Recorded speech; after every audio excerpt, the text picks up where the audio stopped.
Une étude qui date d'il y a quelques semaines, mais qui provient d'un éminent prof de médecine.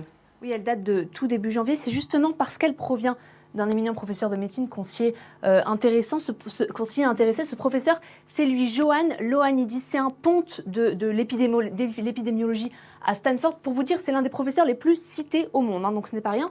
Et il signe justement cette étude qui a scruté 10 pays, de près 10 pays qui ont pris des mesures depuis le début de la crise sanitaire, des mesures plus ou moins strictes. Ils ont fait un premier constat, bien sûr, dans tous ces pays dans lesquels des mesures ont été prises, eh bien, les contaminations ont bien évidemment baissé. Mais est-ce qu'il y a une différence entre les pays qui ont pris des mesures extrêmement strictes, comme la France par exemple, avec un confinement généralisé à l'ensemble du territoire, et les pays qui ont pris des mesures un petit peu plus légères? C'est ce qu'a voulu savoir cette étude.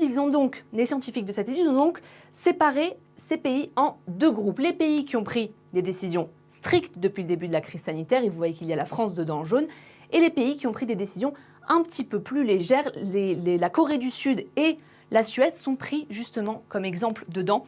Et là, deuxième constat, eh bien, le groupe de pays dans lesquels des confinements très stricts ont été pris, donc par exemple fermeture des lieux culturels, la fermeture des restaurants également, eh bien, n'a finalement pas enregistré une baisse significative des contaminations. Si on compare bien évidemment à la Suède et à la Corée du Sud, la baisse du nombre de contaminations est quasiment du même ordre. C'est assez similaire. Regardez ce que dit l'étude. Des mesures plus légères de confinement conduiraient aux mêmes effets sur les contaminations qu'un confinement strict. Comprenez, masque obligatoire, distanciation sociale, dépistage, traçage et isolement seraient finalement aussi efficaces qu'un confinement très strict. C'est une étude qui va même un petit peu plus loin en disant que le confinement strict aurait, dans une certaine mesure, bien sûr, toute proportion gardée, aggravé les contaminations en favorisant les contacts clandestins dans des lieux fermés. Alors attention, Bénédicte, les comparaisons entre les pays sont souvent très délicates, très compliquées, parce qu'on sait qu'il y a